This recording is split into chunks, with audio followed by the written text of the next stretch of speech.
Nah, yang pertama, anak-anak, kita belajar tentang sistem organ pernafasan manusia.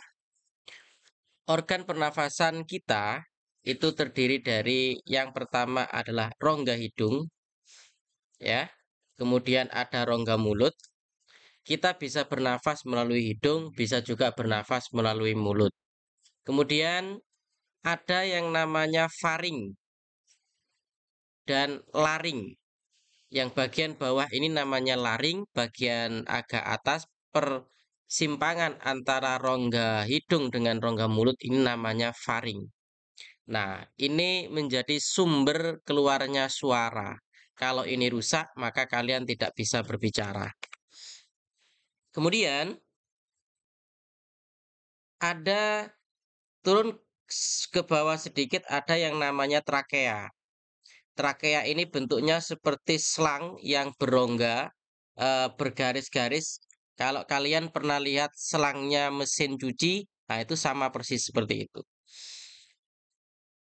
Kemudian di dalam paru-paru kita itu ada bronkus dan bronkeolus. Bronkus ini menghubungkan antara trakea dengan rongga, bronkeolus menghubungkan antara trakea dengan bronkeolus, kemudian yang bronkeolus menghubungkan antara bronkus dengan alveolus. Alveolus ini adalah tempat yang paling penting karena di alveolus ini tempat pertukaran oksigen dan karbon dioksida. Kemudian bagian yang kuning ini namanya diafragma. Ini menjadi pemisah antara rongga paru-paru dengan rongga perut atau memisah antara dada dengan perut.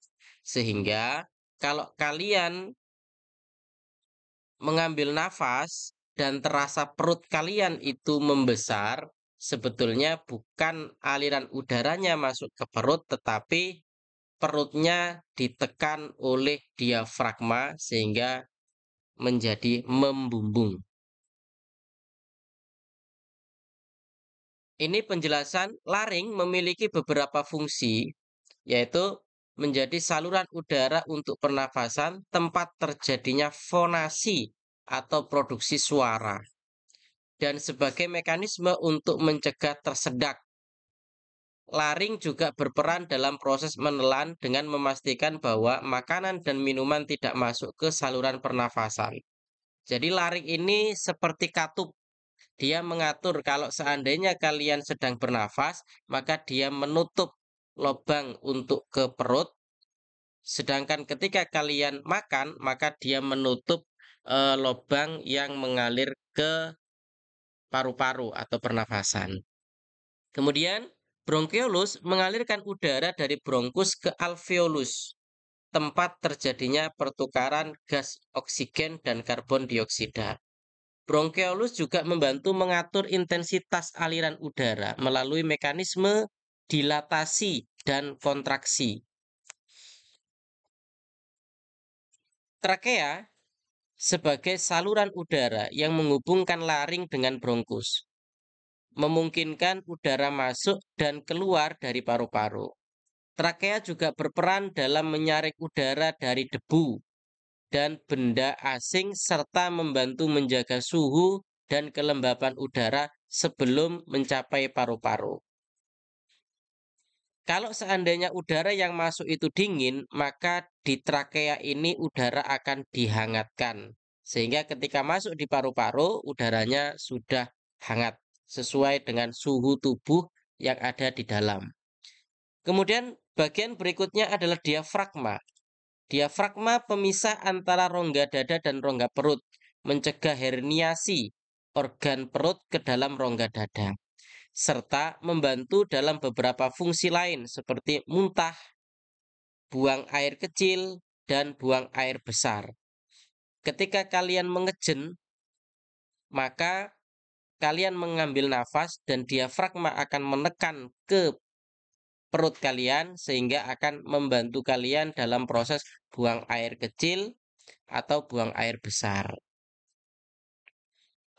Kemudian bagian yang terakhir adalah alveolus. Alveolus ini sebagai tempat pertukaran gas dalam sistem pernafasan, yaitu mengambil oksigen dari udara yang dihirup dan melepaskan karbon dioksida ke dalam darah. Berikutnya, kita mempelajari tentang 10 organ tubuh manusia yang vital atau yang paling penting. Yang pertama adalah otak. Otak menyusun sistem saraf pusat, mengendalikan sebagian besar gerakan, perilaku, dan semua fungsi tubuh. Jadi otak. Otak ini yang mengendalikan semua saraf yang ada di tangan, di kaki, dan di organ-organ yang lain. Kalau otaknya mati, maka seluruh tubuh pasti akan ikut mati. Kemudian yang kedua adalah jantung. Jantung ini berfungsi untuk memompa darah oksigen dari paru-paru ke seluruh tubuh dan memompa darah dari seluruh tubuh kembali ke paru-paru.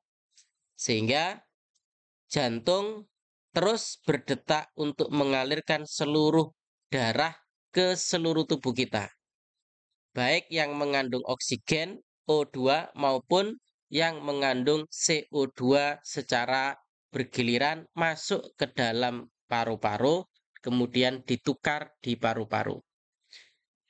Nah, paru-paru tugasnya adalah mensuplai oksigen untuk didistribusikan ke seluruh tubuh dan mengeluarkan karbon dioksida dari dalam tubuh. Bagian berikutnya adalah hati. Hati berfungsi untuk memecah dan menghasilkan hormon serta protein biokimia pencernaan yang mengatur penyimpanan glikogen.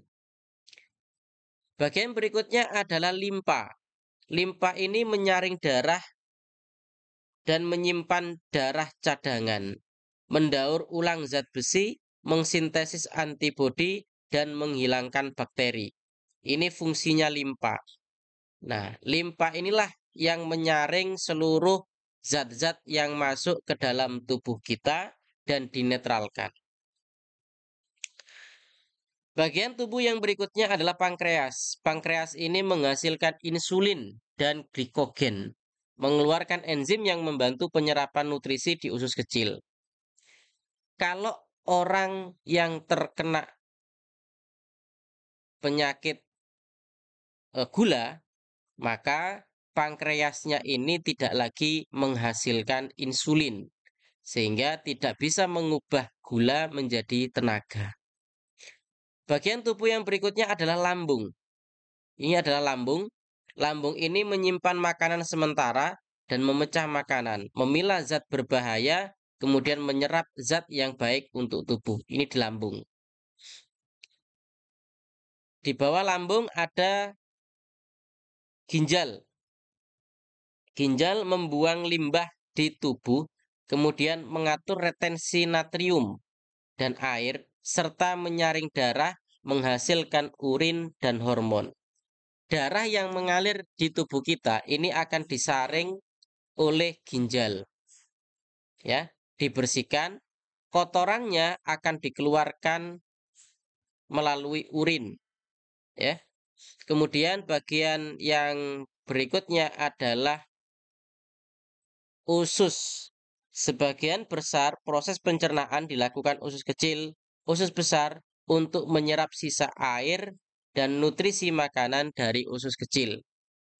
Dan yang terakhir adalah kandung kemih. Ketika ginjal sudah menyaring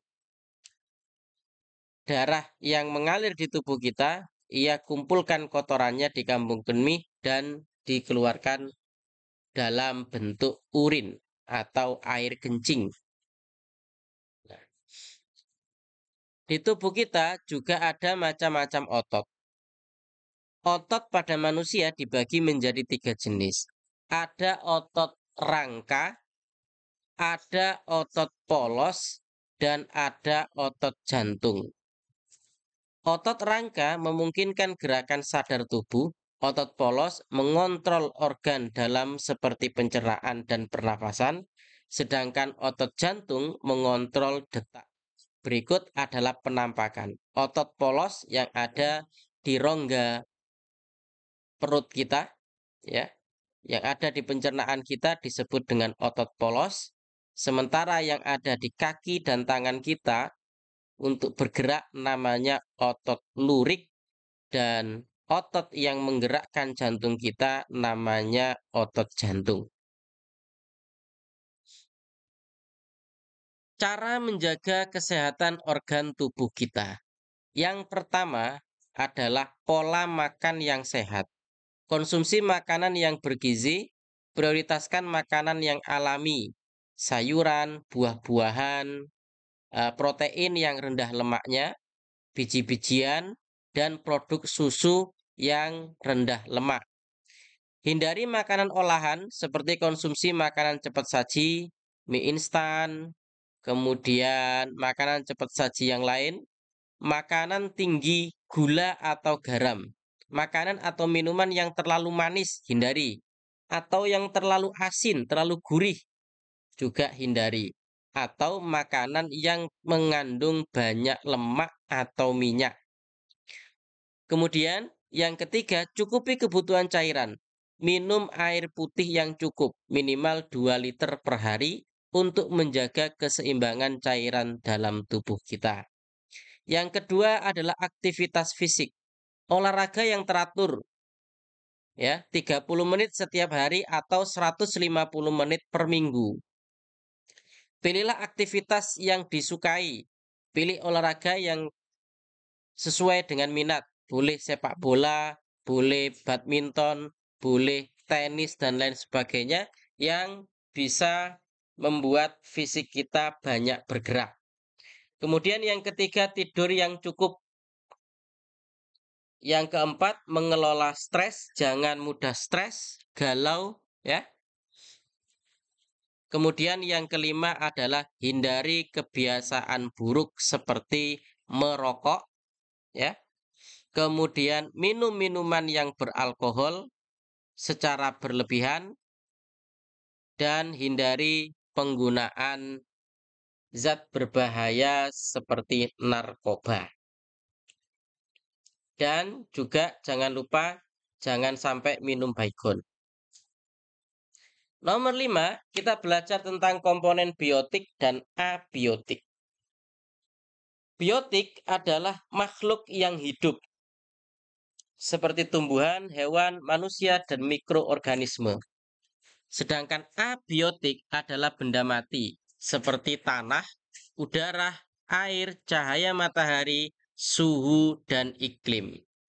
Ada beberapa contoh komponen abiotik. Yang pertama, tumbuhan.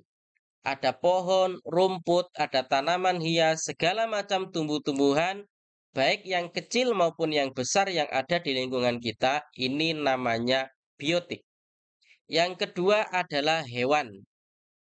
Burung, serangga, mamalia, ikan, mikroorganisme seperti bakteri, ini termasuk kategori biotik.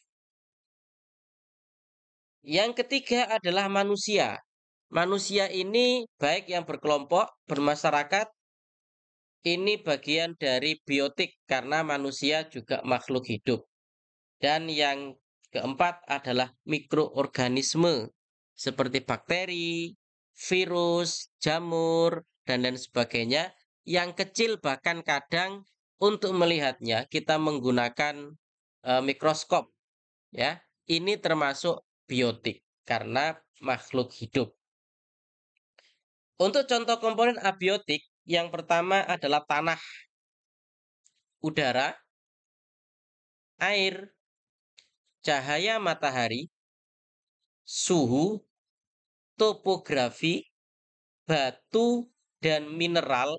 Mineral ini adalah kandungan bumi seperti batu bara, nikel, dan lain sebagainya, ya.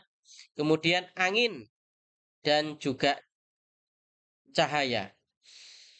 Ini kategori komponen abiotik. Jadi kesimpulannya, kalau biotik itu adalah makhluk hidup yang hidup, kalau abiotik ini adalah komponen yang ada di alam semesta yang tidak hidup.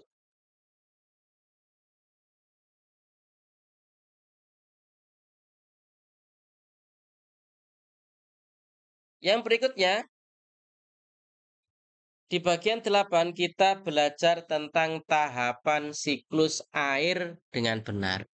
Siklus air terdiri dari beberapa tahapan utama yang saling berhubungan, yaitu penguapan atau disebut dengan evaporasi, kondensasi, presipitasi, dan aliran atau runoff, serta infiltrasi. Berikut adalah penjelasan lebih detail tentang tahapan-tahapan siklus air. Yang pertama, penguapan evaporasi. Air dari permukaan bumi seperti laut, sungai, dan danau akan berubah menjadi uap air akibat dari pemanasan oleh matahari. Uap air ini kemudian akan naik ke atmosfer. Jadi penguapan ini terjadi karena panas. Air yang terkena panas pasti akan menguap dan menjadi udara. Baik itu yang ada di sungai, di laut, maupun yang ada di panci dapurmu, itu akan menguap ketika kena panas. Nah, proses yang kedua adalah kondensasi. Uap air di atmosfer yang sebelumnya naik akibat penguapan kemudian terkumpul dan berubah menjadi titik-titik air kecil atau kristal es karena suhu yang lebih dingin. Titik-titik atau kristal es ini kemudian terkumpul dan membentuk awan. Jadi kondensasi ini adalah proses uap itu menjadi awan. Dan tahap yang ketiga adalah presipitasi. Awan yang terbentuk dari proses kondensasi kemudian akan melepaskan air dalam bentuk hujan atau salju kalau kamu hidup di Korea. Es atau kabut yang jatuh kembali ke permukaan bumi. Dan yang berikutnya, yang keempat, aliran atau runoff dan infiltrasi. Air yang turun ke permukaan bumi tidak semuanya diserap ke dalam tanah, sebagian mengalir ke permukaan tanah, sedangkan sebagian lagi meresap ke dalam tanah, disebut dengan infiltrasi. Air yang mengalir di permukaan tanah akan menuju ke sungai atau danau atau laut, sedangkan air yang meresap ke dalam tanah akan menjadi air tanah. Berikut adalah gambar proses siklus air. Air akan mengalami penguapan, evaporasi, kemudian ia akan menjadi awan. Awan ini akan tertiup oleh angin ke daerah yang datarannya lebih tinggi, kemudian terjadi kondensasi, hujan, ya. Kalau dia di atas gunung yang suhunya rendah, maka dia akan menjadi salju.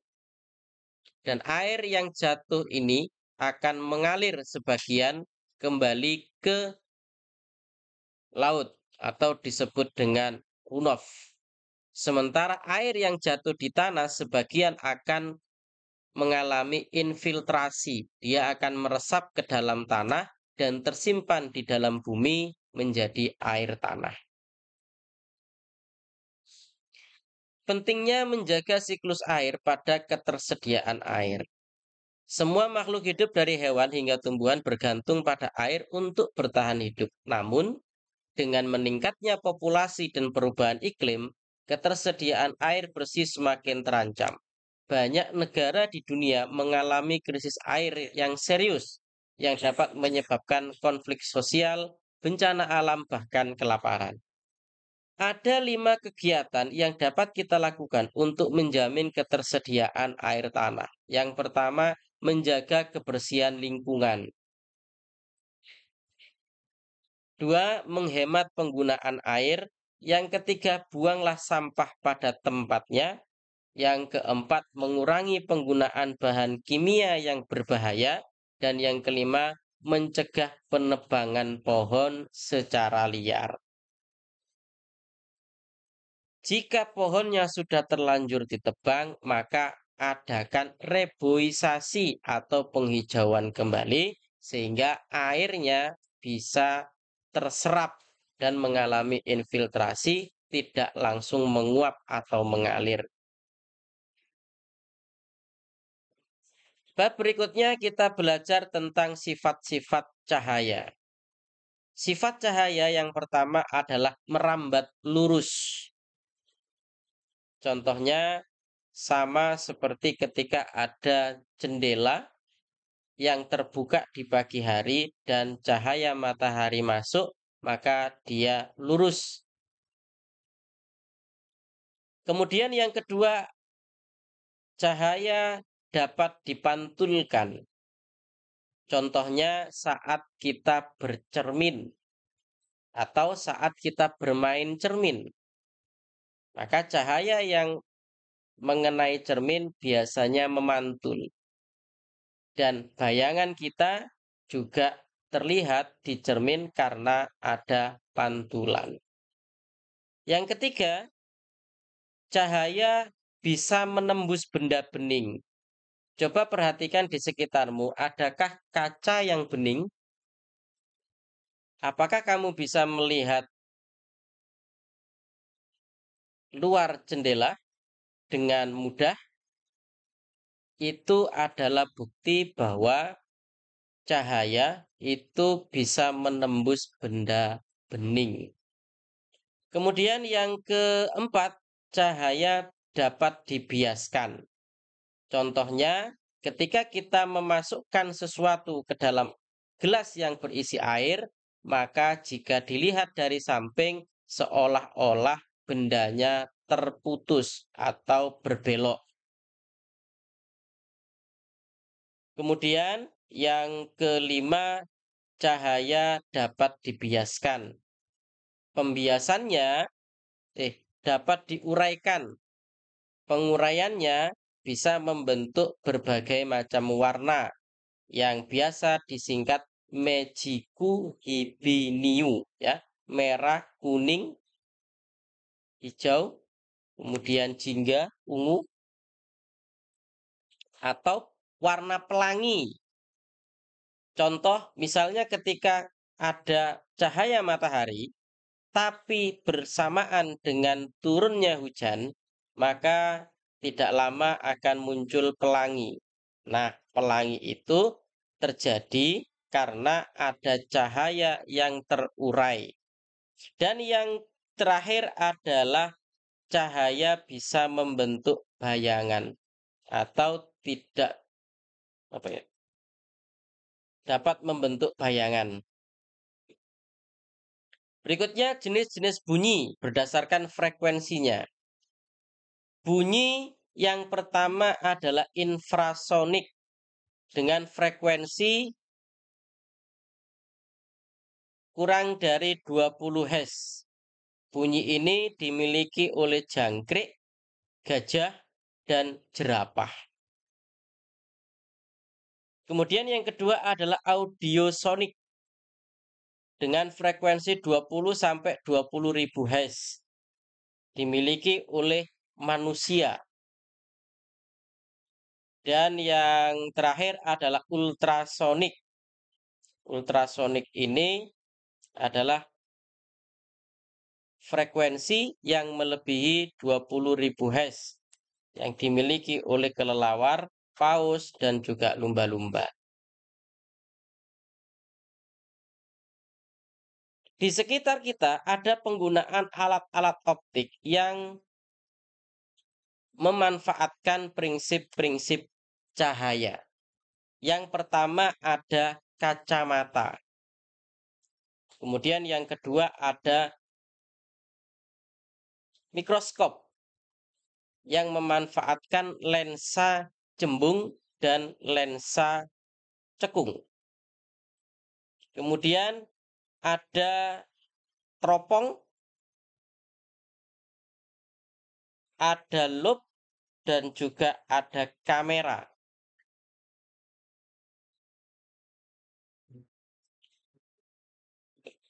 Sumber energi. Sumber energi adalah segala sesuatu yang dapat menghasilkan energi. baik secara langsung maupun proses konversi. Sumber energi dibagi menjadi dua, energi terbarukan dan energi non-terbarukan. Energi terbarukan seperti matahari, angin, air, dan panas bumi. Energi non-terbarukan seperti minyak bumi, gas alam, dan batu bara. Energi yang terbarukan adalah energi yang memiliki kapasitas yang sangat banyak sehingga kemungkinan untuk habisnya butuh waktu yang sangat lama atau bisa dikatakan tidak mungkin habis. Sementara non terbarukan adalah sumber daya alam yang terbatas jumlahnya. Contoh, minyak bumi. Ketika dia habis, maka untuk membuat minyak bumi ini membutuhkan waktu yang sangat lama. Gas alam juga terbatas, batu bara juga terbatas. Yang ke-15, upaya penghematan energi dengan benar. Cara menghemat energi di rumah dan dalam kehidupan sehari-hari bisa dengan cara yang sederhana, yaitu mematikan lampu dan peralatan elektronik saat tidak digunakan. Menggunakan lampu LED yang lebih hemat energi, memanfaatkan cahaya alami dengan membuat desain rumah yang banyak ventilasinya, dan mengurangi penggunaan AC atau kipas angin yang berbahan listrik. Penghematan energi di rumah. Matikan lampu dan peralatan elektronik yang tidak digunakan. Matikan lampu, komputer, dan alat elektronik lainnya, termasuk charger yang biasanya tetap menancap walaupun tidak digunakan. Gunakan lampu LED, manfaatkan cahaya yang alami. Di sekitar kita ada energi-energi alternatif yang bisa digunakan. Contoh energi alternatif yang pertama adalah energi surya, energi matahari, baik cahayanya maupun panasnya. Kemudian ada energi angin. Balikpapan berada di kawasan pantai, sehingga banyak sekali angin yang bisa digunakan untuk menjadi pembangkit listrik tenaga angin atau PLTA. Ada energi air atau hidroenergi, pembangkit listrik tenaga air dengan bendungan untuk menghasilkan energi listrik. Ada biomasa, ada panas bumi, ada gelombang laut, dan ada hidrogen. Ini adalah sumber-sumber energi alternatif yang bisa dimanfaatkan untuk menjadi sumber energi yang menguntungkan manusia.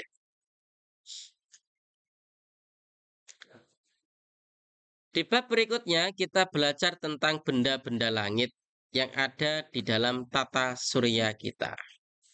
Benda langit dalam tata surya meliputi matahari, planet, satelit, asteroid, komet, dan meteoroid. Matahari merupakan pusat tata surya, sedangkan planet, satelit, asteroid, dan komet adalah benda-benda yang mengorbit matahari atau mengelilingi matahari. Urutan benda-benda langit berdasarkan jaraknya dengan matahari, yang pertama adalah Merkurius, kemudian Venus, Bumi di urutan ketiga, kemudian Mars di urutan keempat, ada Jupiter di urutan kelima, ada Saturnus, ada Uranus, ada Neptunus, dan ada Pluto. Pluto ini sudah tidak dinobatkan sebagai salah satu planet yang ada di tata surya kita karena keberadaannya yang sudah terlalu jauh.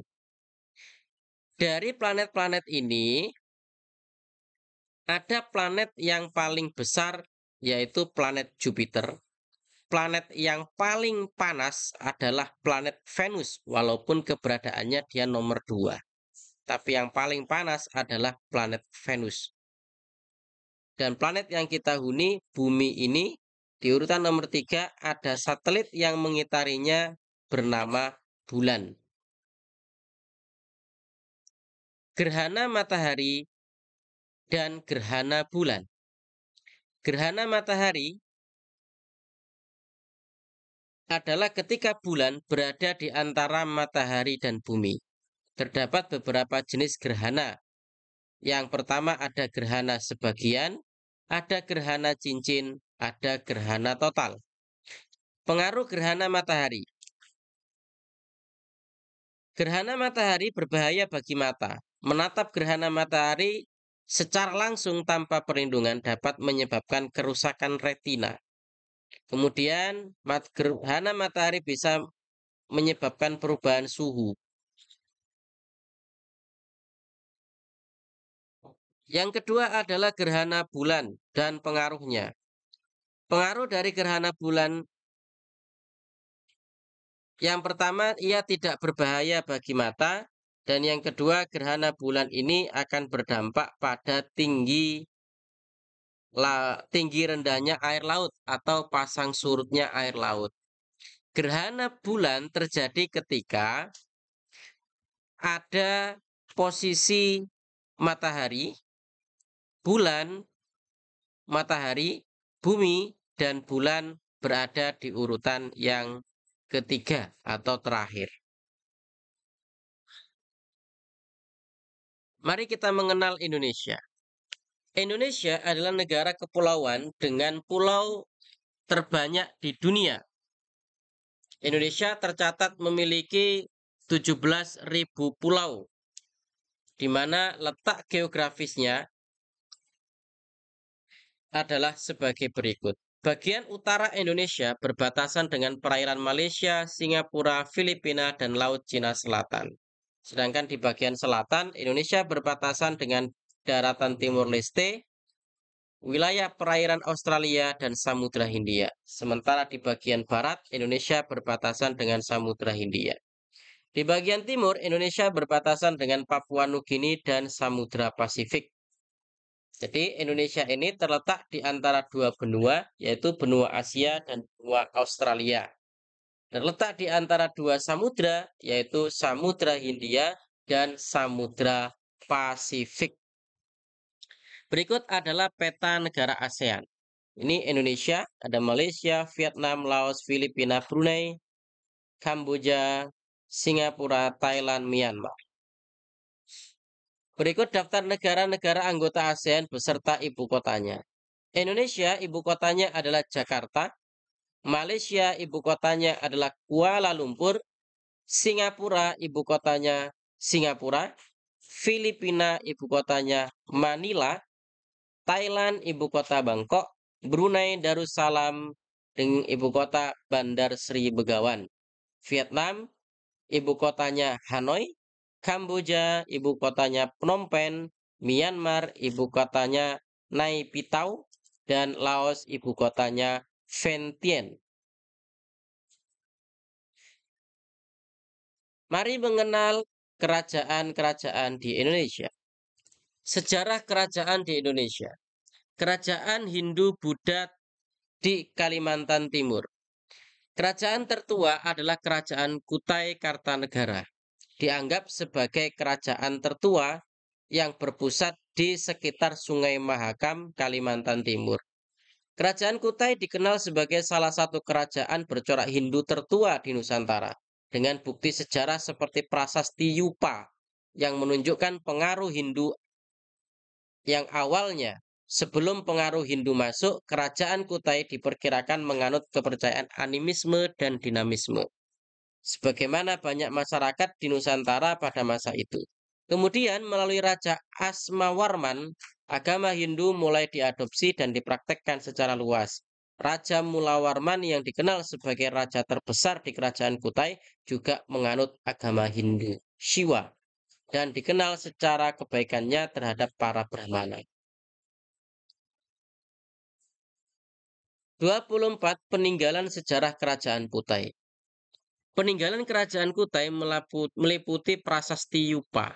Ada pedang Sultan Kutai, kura-kura emas, kalung jiwa, dan juga keris Bukit Kang. Prasasti Yupa adalah peninggalan tertulis tertua di Indonesia yang menceritakan sejarah kerajaan Kutai. khususnya pada era Raja Mulawarman. Prasasti. Beberapa peninggalan kerajaan Kutai juga berbentuk prasasti dan tradisi. Prasasti yang terkenal adalah Yupa Muara Kaman, prasasti tertua yang merupakan peninggalan kerajaan Kutai. Beberapa tradisi warisan sejarah yang ada di Kalimantan Timur merupakan upacara Erau Kutai, upacara adat Belian, pesta hudok, dan upacara adat Ngugu. Berikut adalah contoh-contoh tarian adat. Ada tari topeng dari Jakarta, tari remo dari Jawa Timur, tari tortor dari Sumatera Utara, tari saman dari Aceh, tari merak dari Jawa Barat, tari gantar dari Kalimantan Timur, ada tari lenso dari Maluku. Nah, silakan kalian perhatikan bentuk tari dan juga nama-namanya.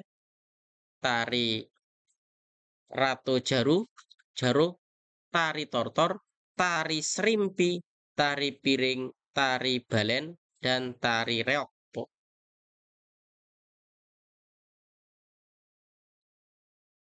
Suku di Indonesia.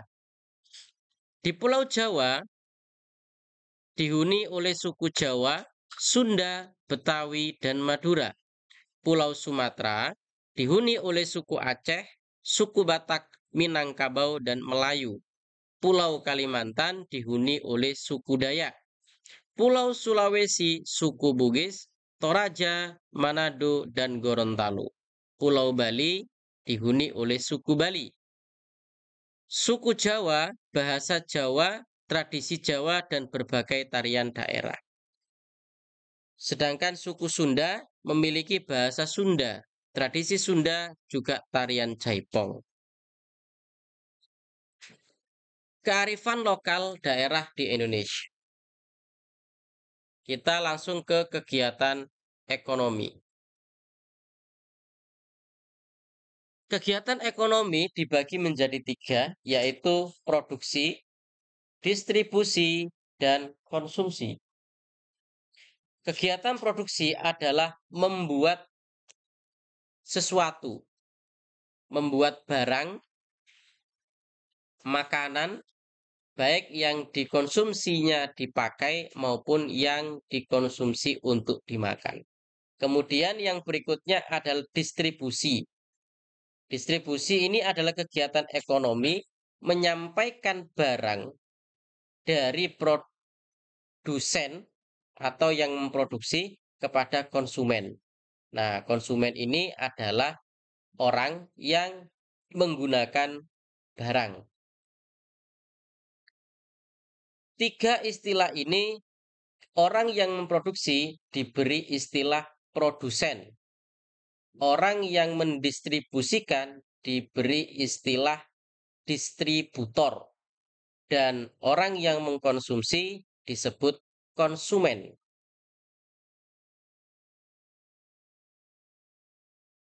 Di zaman modern, ada ekonomi kreatif untuk mendukung kegiatan ekonomi masyarakat. Usaha ekonomi kreatif sangat penting dalam mendukung kegiatan ekonomi masyarakat karena dapat menciptakan lapangan kerja baru, mendorong inovasi dan kreativitas.